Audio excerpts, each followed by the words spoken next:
So I'm Janice, and I am a retired attorney, a consultant, advocate for people with hearing loss. I've been to 139 UN countries, 194 Travelers Century Club destinations. I'm someone with extreme FOMO, and I don't like waste, including money. So traveling smart requires a few things. You need to know your goals. You need to know how to manage your finances, stay organized, be flexible, seek discounts, use the right tools, and of course, hack the system. So where do you start? You need to know what your goals are. So for me, my goals were, I wanted to see the world. I wanted to see gorillas and polar bears. My goal was to do it with as much free airfare and hotels as possible. And this is one of the hotels I stayed at. So how I did it was I took out 77 credit cards. I earned 2.7 million miles in sign-up bonuses, retention offers, and from that, I was able to get most free airfare, some free hotels, and some free activities. But those were my goals. It depends on what your goals are. So are your goals free flights? And then if your goals are free flights, do you want first class, business class, or full economy? I travel full economy to stretch my points. Do you want free hotels, 5-star or moderate? Or are you happy with Airbnb? My goal is to stay, while I'm willing to travel in economy, I want as much 5-star or at a minimum 4-star where available. Some places they aren't available, but when they are, I don't want to stay and couch surf. Are you happy? Do you want specific destinations? Is your goal to go, I want to go to Paris? Or are you happy to go anywhere where there's a deal? How many trips do you want? I'm traveling every 4 to 6 weeks. Is your goal 1-2 week vacation? Or do you want a nonstop travel? The key is to figure all of these things out. Is your other goal for a completely free trip? Or do you just want to save money where you can? So knowing your goals will help you figure out how to plan accordingly. There are different considerations as well. How aggressive do you want to get with the discounts? Are you comfortable with having 15 to 20 credit cards, which is what I typically have? Or is 3 credit cards your absolute max? How flexible are your schedules? Are you working with school holidays? I have complete flexibility since I work for myself, so I can seize opportunities. But if you're working with school holidays, it's a lot tougher, and there are certain credit cards that will give you more flexibility. How many people are you traveling with? I'm traveling either myself or with 1 or 2 children. So it's a little easier than if you're traveling with 4 or 5, especially if you want all business class seats on the plane. How much time and effort do you want to invest?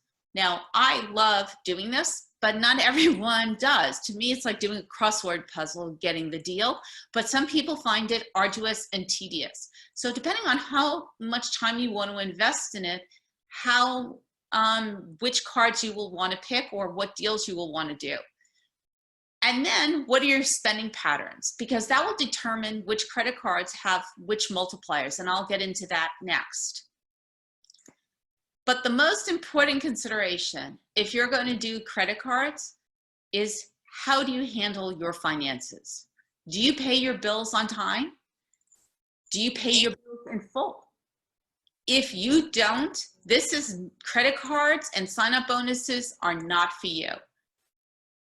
But how many credit cards you can handle depends on, can you handle spreadsheets? As you will see, there's a lot of spreadsheets. If you're somebody who can't, but you can handle your finances, then you may just want a few cards rather than upwards of 20 like I have. The fastest way to earn points is 3 different ways: sign-up bonuses, retention offers, and multipliers. And I'm going to explain each one separately. Keep in mind that this is a very generic presentation on credit cards, and I'm not getting in depth because I don't want this presentation to be just on credit cards, and I can do another presentation on just on credit cards. But whatever you do, read the individual bank rules, because you don't want to make errors because of not reading the rules. Diversify your portfolio. Don't put all your eggs in one basket with one bank in case a bank changes, goes under, or, you know, we're living in crazy times right now. We don't know what will happen. And then use your points, because points, unlike a stock portfolio, devalue over time. Companies like banks or airlines or hotels, they change the rules. So your points go down in value, unlike your stock portfolio. Well, maybe now, not so much, but generally your stock portfolio hopefully increases. Your points will really never increase in value. So where do you start? The first thing, if you're interested in doing credit cards and you can manage your finances, is to pull your credit report. Annualcreditreport.com offers you 3 free credit reports every single year. Pull all 3 of them, your TransUnion, Equifax, and Experian, on this one site. Go through the reports with a fine-tooth comb. Check your name, your address, where you've worked, what credit cards you've had. Anything, if there says you have liens or anything on it, check everything, because anything that's incorrect could potentially cause you to get turned down for a credit card. And so you want to make sure everything is accurate. If there's errors, and my credit report had numerous errors. It said I worked in a pizza shop. It said I had liens in it, which I didn't have. I wrote to the companies to have it removed. If they don't remove it in a timely manner, then you file a complaint with some place called the Consumer Financial Protection Bureau or the CFPB. I tend to find the banks, once you file a complaint and you document it, the issue is resolved very quickly. Don't apply for a credit card until you pull your credit reports and know that everything is clean. After everything is clean, check your FICO score before and after. Use one of your credit cards you currently have to see if they offer your FICO score for free on their website. Pull the report, see what the difference is. Now, hopefully, because you are able to pay your bills on time and in full, and your report is clean, you should have a solid FICO score. With a solid FICO score, you can start to get credit cards. Now, I'm going to go through what my credit card portfolio is, because I don't know yours through Zoom. And so I'm going to tell you some of the credit cards that I have, and I'm just going to go through it rather quickly. I have the Chase Sapphire Reserve. Chase has a rule: if you've taken out 5 cards in 24 months, you can't get a card from them. So I recommend that if you're somebody who wants more than 3 cards, to start with Chase. If you want less than 5 cards, then this is not applicable to you. I couldn't get a card for a very long time. I kept checking in with my banker and saying, are there any cards I'm pre-approved? And he would say, no, no, because Janice, you've have 70 over 24. So I would keep checking. And then sure enough, one day he said, oh my goodness, you are pre-approved for the Sapphire Preferred. Now I wanted the Reserve, but I took the Preferred. I kept it for 2 years. And after 2 years, I asked them if I could upgrade. And they said, yes. I couldn't get the sign-up bonus, but it enabled me to get 3 times points on travel versus 2 times points for the Preferred. And the Sapphire is wonderful because it has incredible insurance for both car rentals and for emergencies. Although, as far as I'm aware, no credit card is covering the virus. So you should know that when you're booking. There is a big substantial price difference between the cards. The Reserve is $550. There are different benefits or perks, and I'm not going to go through each of those right now because I don't want this to be a credit card session, but I will go through that in a future one if necessary. I also have the Intercontinental card, and that has right now an incredible sign-up bonus of 140,000 points for 3,000 spend. And what's great about that card, which is only $89, is you get a free annual night up to 40,000 points. Now, this picture of this hotel that I'm showing on the right, the Hotel Indigo Singapore Katang, I recently stayed there and would have paid 177 Singaporean dollars, which give or take about $130, $140. But if I just think of my card as the cost of that, I got that as a free night, and it's a fantastic hotel, by the way, and I highly recommend it.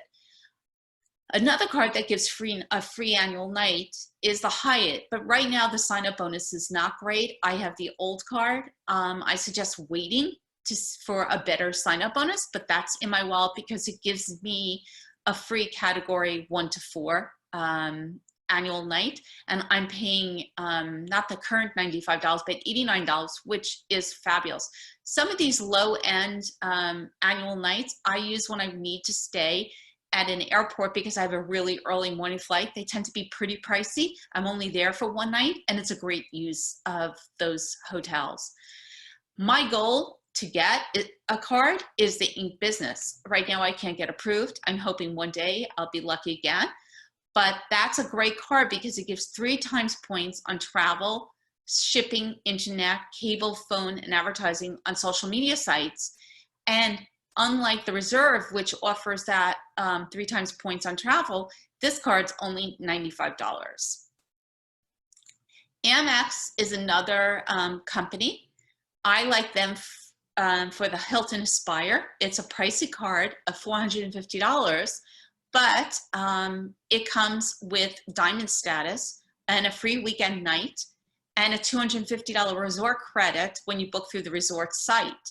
What's great is when you stay at a Hilton property like the Waldorf Astoria, like I did here, you get free breakfast for 2 people. That is a huge savings at a place like the Waldorf Astoria in Jerusalem.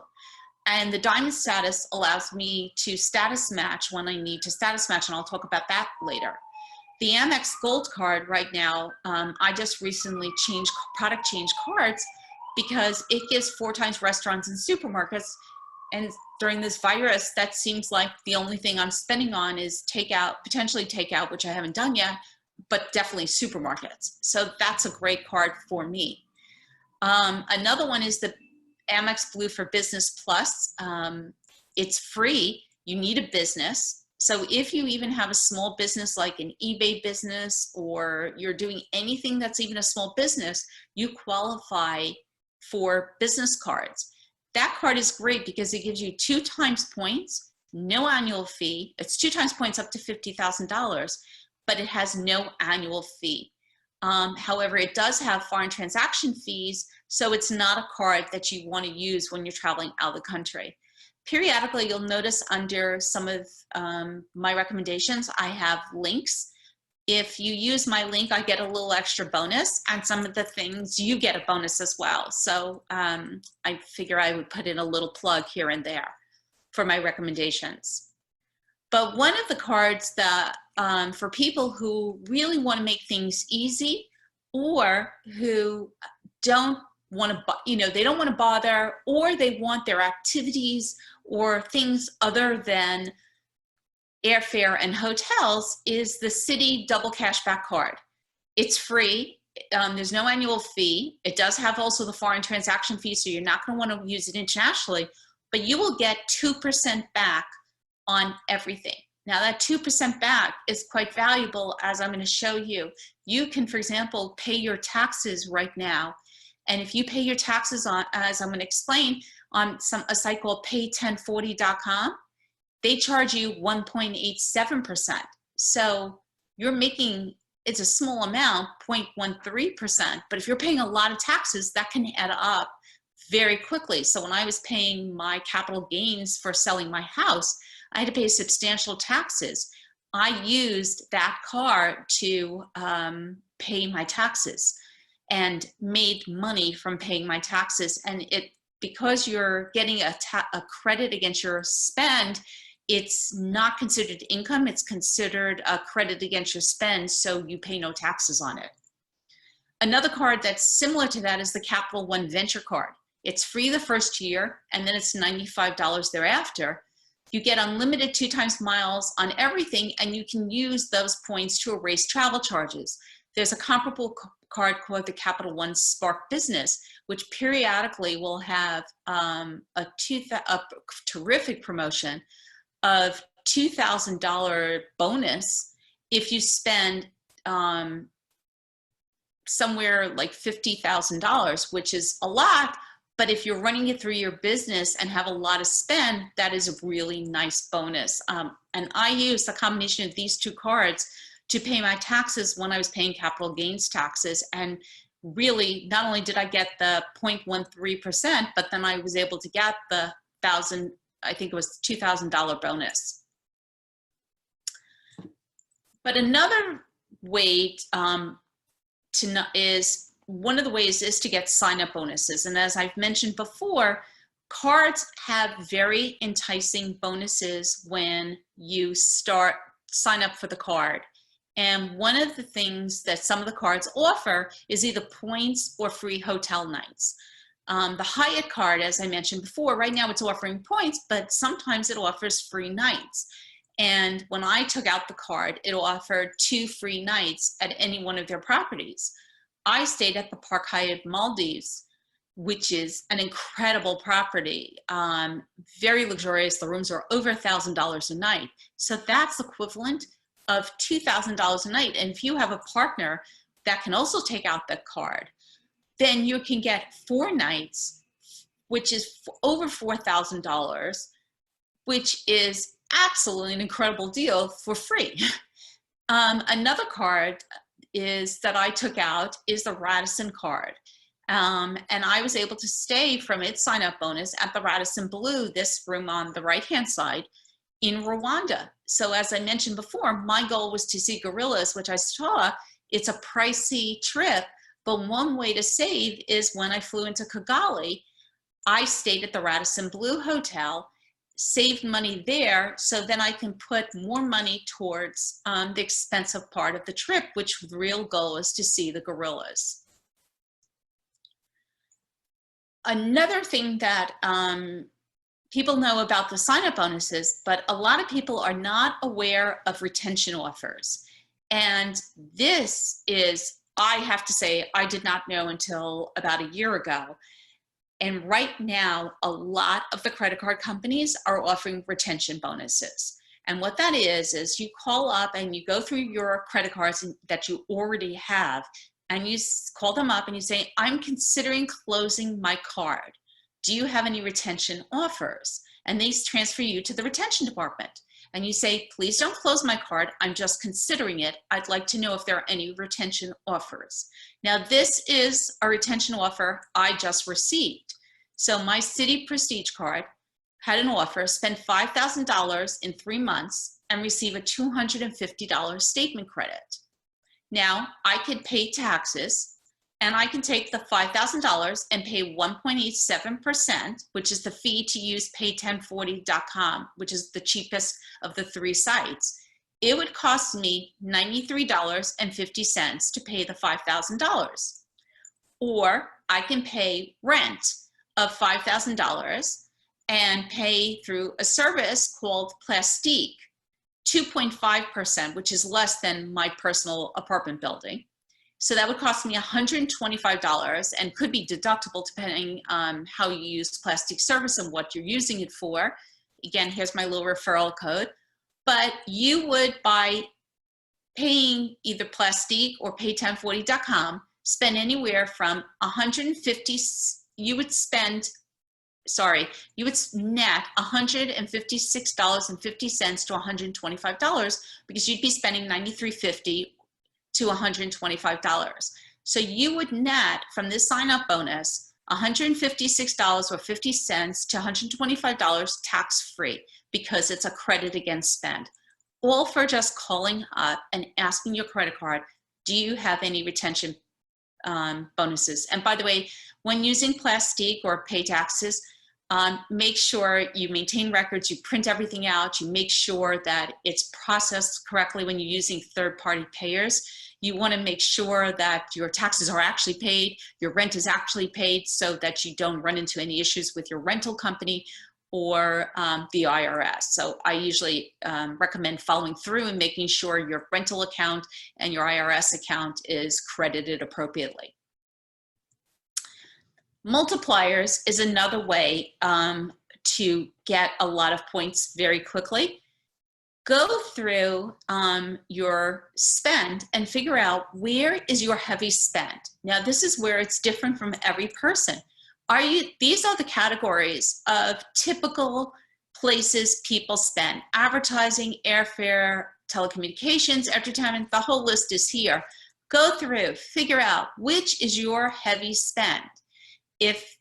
Then take the topic, Google what is a credit card that has a multiplier for that topic. That's the card that's best for you, because if you're putting serious spend on hotels, you want a card that gives you 3 to 5 times spent, 3 times points for hotels.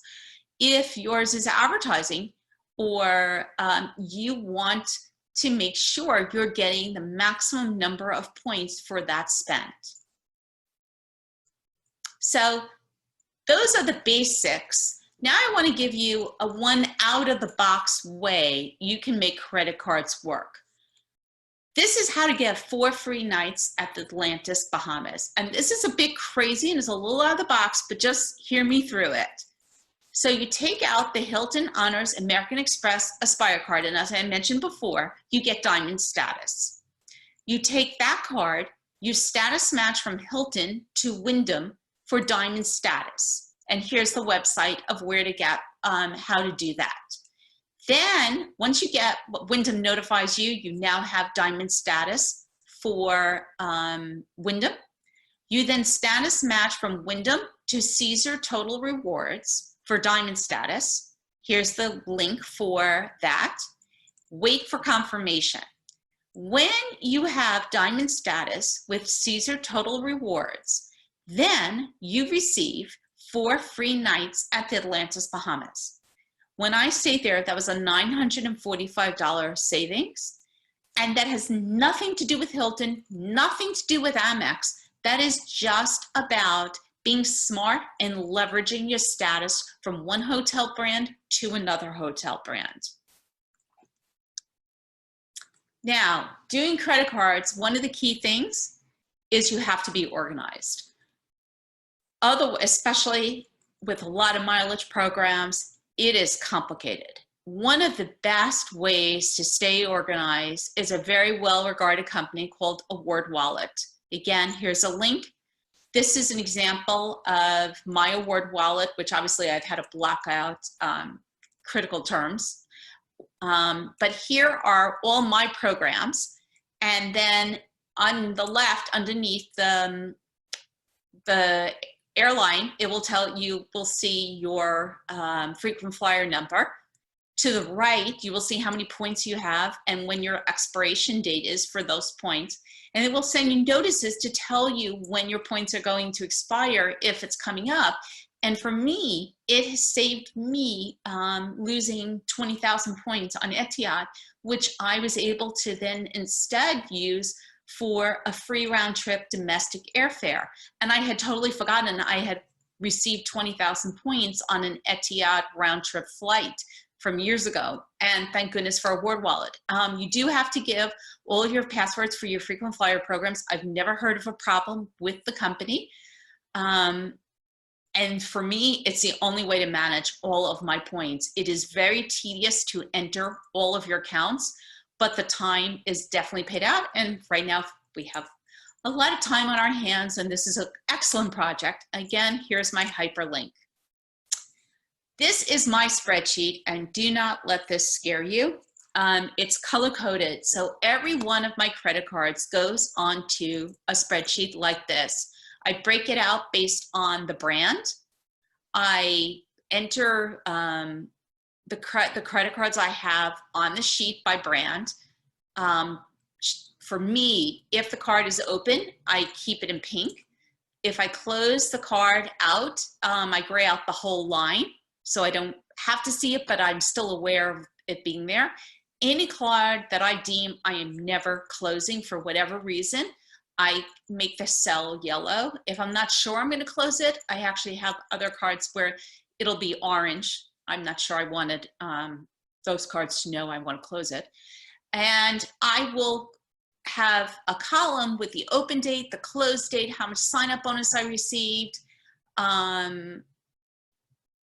all of my details, the card number, and obviously it's blank here because I can't put that information out in the public domain, the phone number, the CID number, any special features that I shouldn't forget, and I keep an ongoing list. I find this extraordinarily helpful to manage my entire credit card portfolio.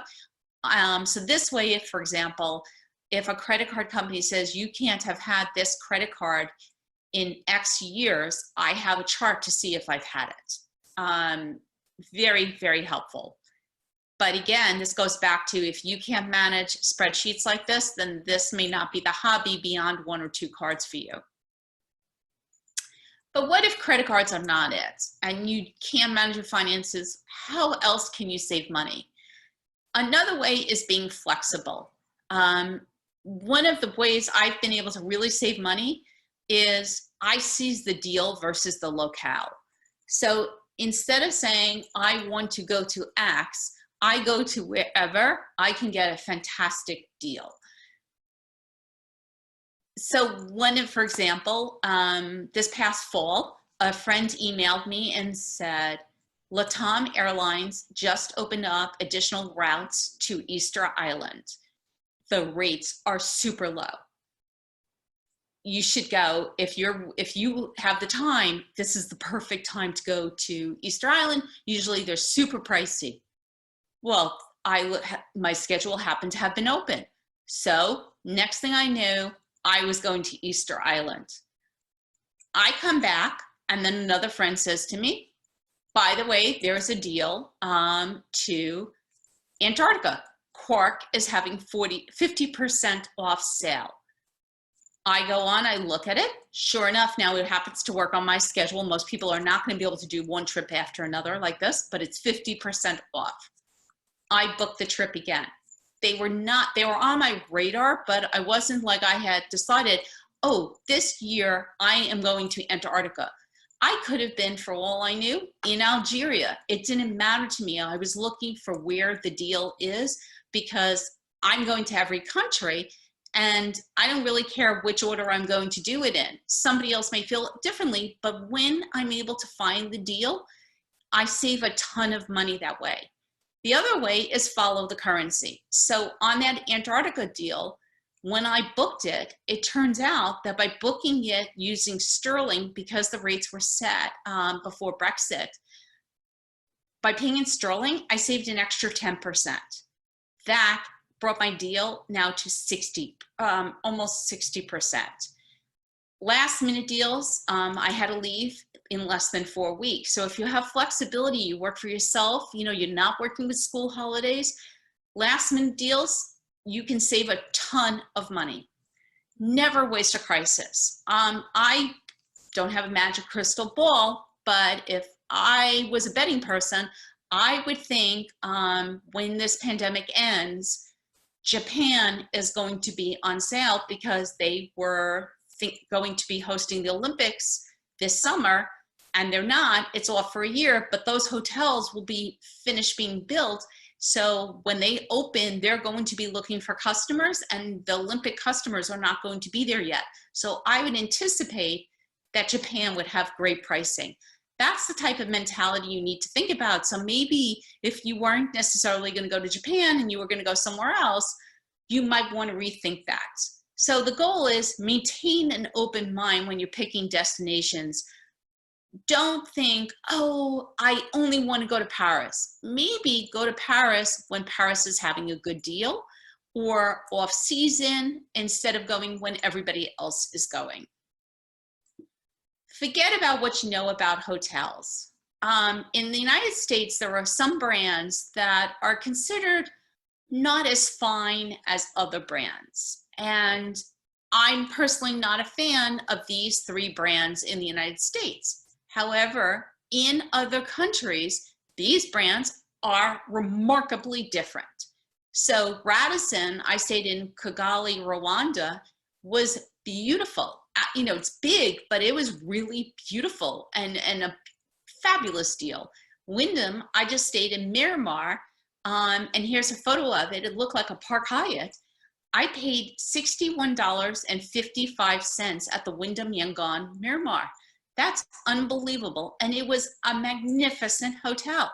Best Western in the country of Georgia. I stayed at a Best Western hotel. I would never stay at a Best Western in the United States. It looked like a boutique hotel. So think differently about some brands outside the United States. Boutique hotels, sometimes they're significantly less than name brand hotels.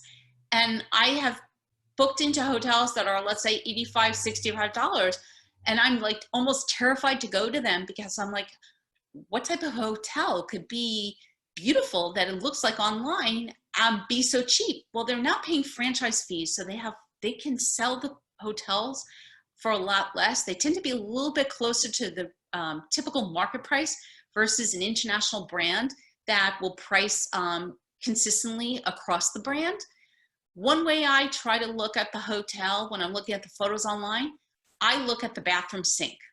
This is gonna sound funny, but if it's a bathroom sink that's above the counter, you know, like one of those bowls, it is more likely to have been recently renovated than if it's one of those sinks where it's below the countertop. So I look for above the countertop sinks to look for bathrooms that are recently renovated. And I have found some super deals. Occasionally it doesn't work, but it's a pretty good guide of how to find recently renovated boutique hotels. Discounts. One of the best ways to get discounts on anything you're shopping, especially now people who are shopping from at home, is through portals. I use a site called Cashback Portal. I go on, and this is a screenshot of the site. I go on, I put in what site I want to go to shop, and it will tell me all the different deals and which portal has the best deal. I will then assess which is the best deal for me and click through.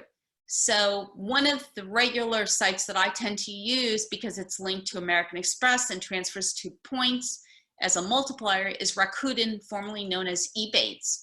You can add an extension to your computer so that every time you're shopping, a little reminder will pop up, which I find helpful since otherwise I tend to forget about it. Again, here's my little referral. But what I think most people will find surprising, even if you are using portals, is that you can go through portals for hotels. So like hotels.com is an example here. And I'm going to talk about that in a moment. Hotels.com for me is one of the best ways to save money. The hotels program and the platform, and of course things are changing, who knows, this is based on pre-virus, so keep this in mind going forward because we don't know what's going to happen and which companies will continue to be in business. But based on, it is a big company, but be thoughtful when you're spending, because companies even like Air France right now are refusing to give refunds on refundable airfare. So I'm not right now willing to commit to anything. But based on history, let me explain how this works. With hotels.com, when you stay 10 nights, you get 1 night free based on an average of your 10 nights. That's excellent. That's about 10% off.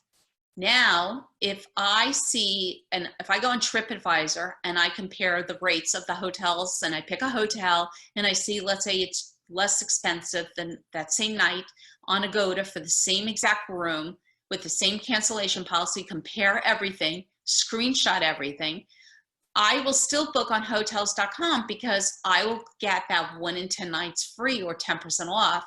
I will then, after I book on hotels.com, I will hit reply send it to customer service with the screenshot and say, I would like to price match. They will then send me a refund based on how I paid. Now, I use gift cards. I'm going to explain that in a moment. But so I'm getting the 10% plus the price match, plus now the discount I receive on gift cards. Now, gift cards, I'm a little nervous because right now we don't know what's going to happen. I personally have a decent amount of money on hotels.com gift cards, and I am definitely very nervous about this. But you can buy gift cards discounted for where you shop on multiple different types of brands. One way to buy gift cards discounted is through Amex or Chase offers. So on your credit cards, you'll notice on your statements online, there will be different brands listed with different discounts and little promos. And you have to click through and say, yes, you want them. So for example, one is Staples, and Staples right now on my Amex card has get 10% off $50. Well, that's great because if I shop at Staples, I go through a portal, let's say I'll get 1% or 2%, let's say 2%. I use a 2%, if I use the Amex card and if this happens to be on my Amex Blue for Business, that's equivalent of 2 times points, and I value Amex points at 2%, that's another 4%, so that's 5% plus the 10%, that's 15%. On Chase Business, my business accounts, I received, and you can see I redeemed it, $30 off when you spend $100. So that was, I bought, and always check to make sure gift cards qualify. I bought 2 $100 gift cards because I had it on 2 accounts. That's $30 off, that's 30%. You then take your gift cards and you merge them into one gift card, because when you book on hotels.com, you're only allowed to pay with 1 gift card. So you go online under gift cards, balance merge, and you merge. And if there's a problem, which periodically there is, you have to call up. Again, you need to make a spreadsheet. I recommend, because the people, when you call, will ask you what is the account number, what's the PIN number, where did you buy it, what date did you buy it, where did you buy it, what did you use it for? I mean, kind of really silly things that unless you're really doing this at a high level, I'm not sure the vast population keeps track of this, but this is the spreadsheet that I use that I have online. The goal is stack the discounts. How many discounts can you use at one given time? So when you're booking for hotels, if you're going onto hotel websites like Marriott or Hyatt or Hilton, do you belong to any affiliate groups like a corporate group, AARP? You don't have to be older to belong to AARP. You have to just be willing to pay their membership fee, which is pretty nominal, somewhere like $14, $15. Do you have a credit card offer? Is there a credit card perk? For example, American Express has Fine Hotels program. Can you go through Virtuoso or American Express or Visa for like a free breakfast late checkout? Can you use a gift card? Can you price match? Can you go through a portal? Is there a promotion? Do you belong to a frequent flyer program where like Hilton, you'll get a lower rate? So here's a perfect example. Going through Rakuten, you get a percentage off. Going through this a daily credit. And then if you combine that with a Chase offer on your credit card for Hilton, you're getting another discount. Plus, if you then book through the Hilton portal, there's a member rate and you can use the AARP rate. And if you have the Amex card, even if you're using a Chase card, it doesn't matter because you still have Diamond Status, you're gonna get free breakfast. So you're stacking the discounts, and I have to write these things down, keep a spreadsheet to make sure I get everything I'm entitled to. It can be a little confusing at times, but the savings is quite substantial. Planning tools, I know I'm getting tight on time, but planning tools that I like to use, this is a list of different tools. I use Wiki Travel and Wiki Voyage to research my trips. I use AIDA Travel to make sure visas, I confirm that with Wiki Travel to see what visas are needed. Flights From is a great site to figure out what airlines fly to and from a destination to look for direct flights. I will then also look on Skyscanner or alternativeairlines.com to look for low-cost airlines. Sometimes it doesn't pay to use points. One, the major airlines may not have direct flights. I recently had that where I was going from Yangon, Myanmar to Singapore, and there were no direct flights on the major carriers. I would have to fly through Japan and Thailand, which for obvious reasons I didn't want to at the time. But also, while maybe I could use points and get the free ticket, by using Jetstar, the flight was only $118. It wasn't worth it for me to use points. Had I had enough points on my Capital One Venture card or my Citi Thank You card, I could have used or charged on that card and erased it. But I had just recently wiped out those points, so I couldn't do that. I use TripAdvisor for comparing hotel prices for price matching. Google Maps to lay out the sites I want to see in a particular city, or to organize my cities within a country. Rome to Rio to figure out how to get from point A to point B. When I'm trying to figure out, for example, I was flying into Santo Domingo and I wanted to go to La Samana, and I was trying to figure out what was an inexpensive way. It turns out there was a really fabulous bus. And in that country, the buses were super nice. Not like, some disgusting Greyhound bus, but in certain South American countries and in apparently Dominican Republic, they have lovely, lovely buses. And Rome to Rio told me about that. And then I tend to register all of my trips and where I'm staying on the State Department website. And in this time of crazy, that's super important if you are even thinking about going anywhere. So if there is a problem, the government knows where you are. Finally, travel hacks. I use these apps. I use Dropbox. I keep my itinerary in the Dropbox. I also put all my prescriptions. So if there's a problem with me bringing medication into a country, I also keep a copy of my passport, one of my credit cards, any critical documents I have. I use ExpressVPN so that when I'm traveling, I can bank with safety and security. I use Google Translate. I download the language of the places I'm going ahead of time so I can use it offline. I have found that helps at borders when you're not going through an airport. When I was going into Abkhazia from Georgia, the Russian border guard really appreciated that I had Russian on my Google Translate, and we could communicate. It took a little more time, but we were able to communicate, and he was so happy. He gave me a Mars candy bar. Can you imagine having that at JFK, somebody giving you a Mars candy bar? And it was crazy. I use Maps.me. I, again, download the maps ahead of time.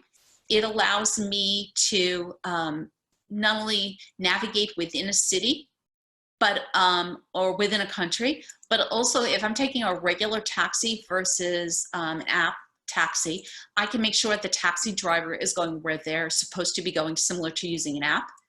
When I need to transfer money to a hotel or a guide, I use a company called TransferWise. I have found the least expensive way to transfer money. Again, here's my hyperlink.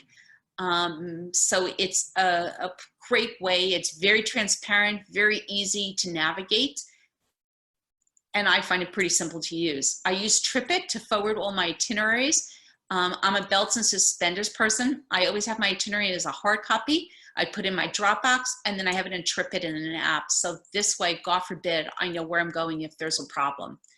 And finally, XE currency. It's a great way to quickly, I can't do the math that fast in my head, but when you're negotiating with someone and they're saying, no, this is the currency, I find it's pretty hard for them to refute the currency on XE. Everyone knows that's a pretty standard currency app, and it keeps things in line versus you saying this is what the currency is. My favorite things, these are a couple things that I have found make my travel a lot easier. I use an airline amenity kits for my electronics. They're great little bags, don't toss them. Cable ties, I use these on my luggage through the locks, so I can tell if someone opened up my TSA lock and knows someone's been in. I've currently been using this in black, but I'm going to switch next time to a color because someone said, you know, they could have cable ties in the airport and less likely to have, let's say, red cable ties. When you bring cash, always bring dollars in different denominations. They should be post 2013 because the people get a higher exchange rate, and they should be crisp bills with no marks on them, no rips, because most people won't accept it. I use First Republic Bank. They rebate all my ATM fees, even if it's the local fee. I just think they're a fantastic bank. The service is excellent. I always travel with a headlamp in case the electricity goes out. I use a Life Straw water bottle. It filters my water. It's a nice size bottle. It lets me fill up my water wherever I'm going. I fill up in airport lounges on the plane. I will ask the flight attendants to fill up. You know, every time you're filling up someplace where you're getting the water for free, you are not buying bottled water. And even if you don't buy bottled water, not only are you not filling up landfills, but you save $1 a day on every single day of your trip. That it adds up very quickly. Water shoes, I use the Speedo water shoes. I think they are fantastic because when you're climbing waterfalls or going on certain types of hikes and there's water involved, wearing flops are really super dangerous.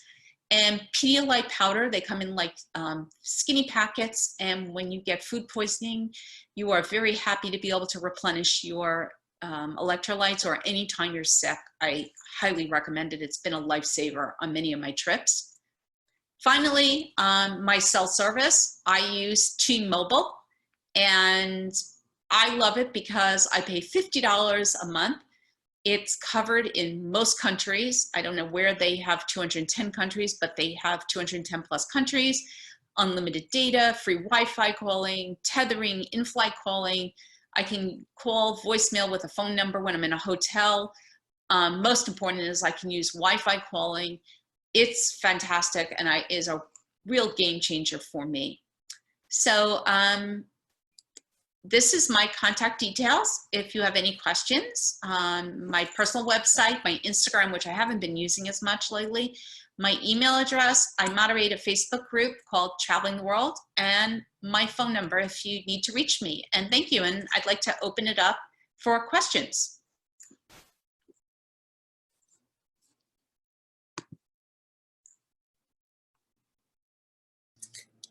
Does anyone have a question? I do, if no one else does. I'll start it out. First of all, that was great. I learned so much.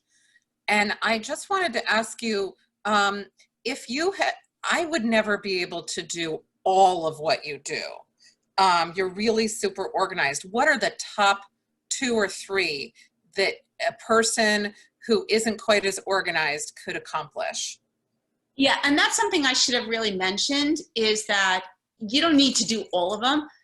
I'm doing this right now as almost like a full-time job, but even if you do just a few things, one of the things that I think is like the simplest thing is taking out a credit card that has a multiplier for wherever you're spending the most spent.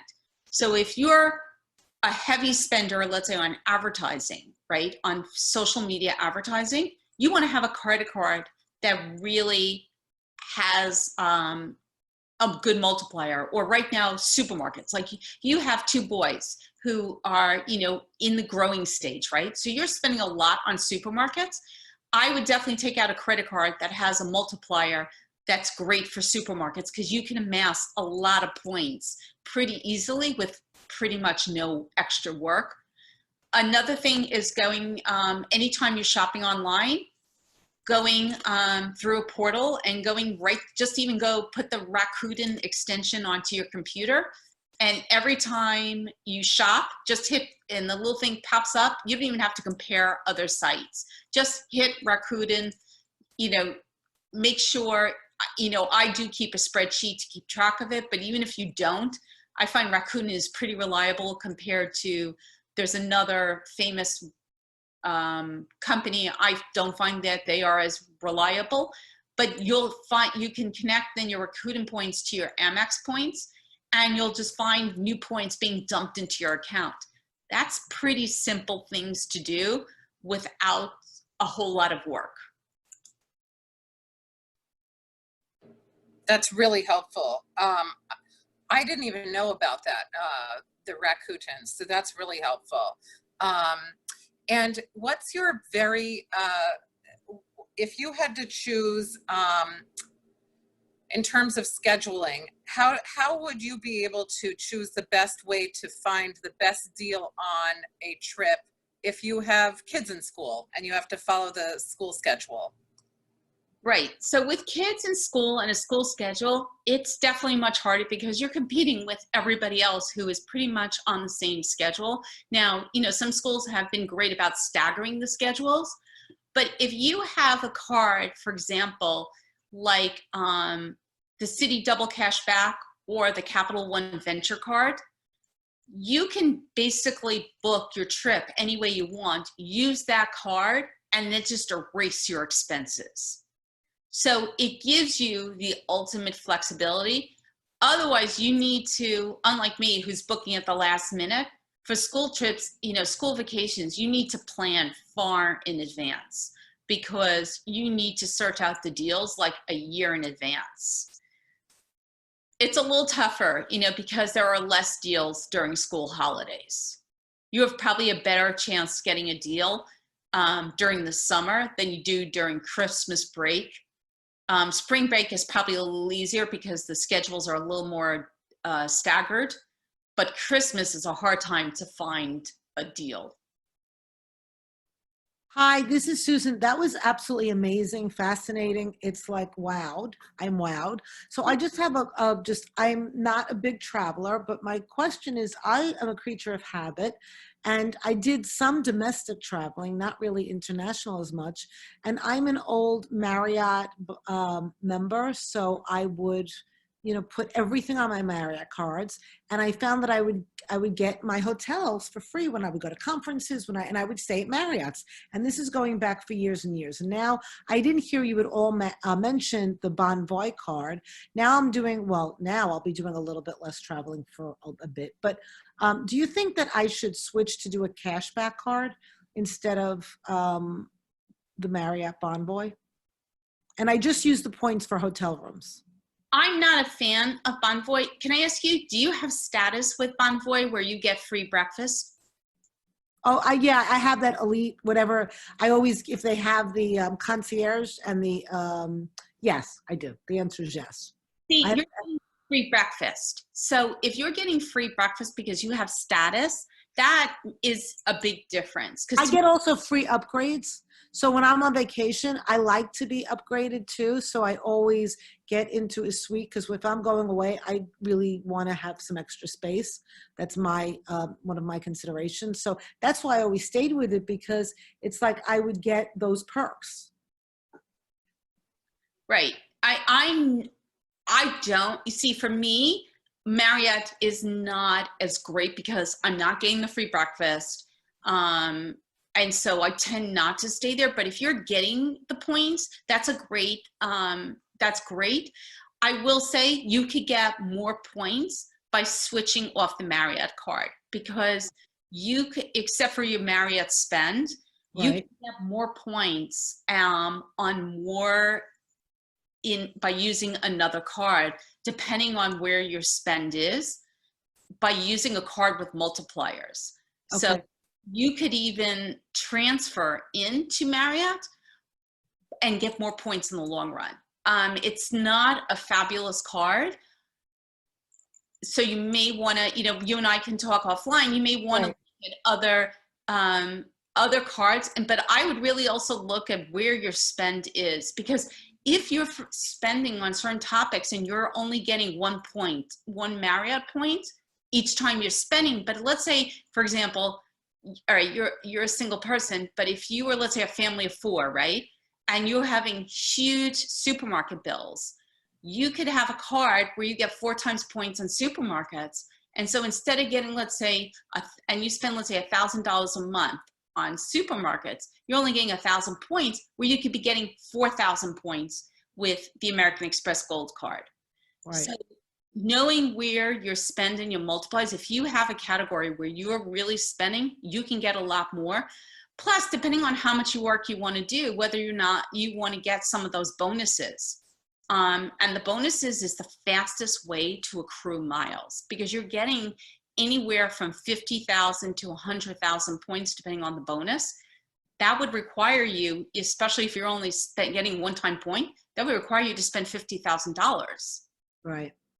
Well, although well, we can talk offline. I put everything on my credit card, and my daughter uses my credit card. So I average like between $5,000 and $10,000 a month on my credit card. So yeah, so it's a lot of money in terms of points. Exactly, and depending on where you're spending, and if you're not paying your daughter's bills, I need to talk to your daughter because she needs to have her own credit card. Yeah, we've stopped that. Okay.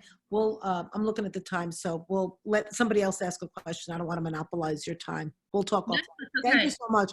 This was incredibly enlightening and really fascinating. Good for you. Yeah, thanks. Thank you, and thank you so much for having me do this. This was so much fun, and I hope it helps everyone. And my slides are absolutely available for anyone who wants them.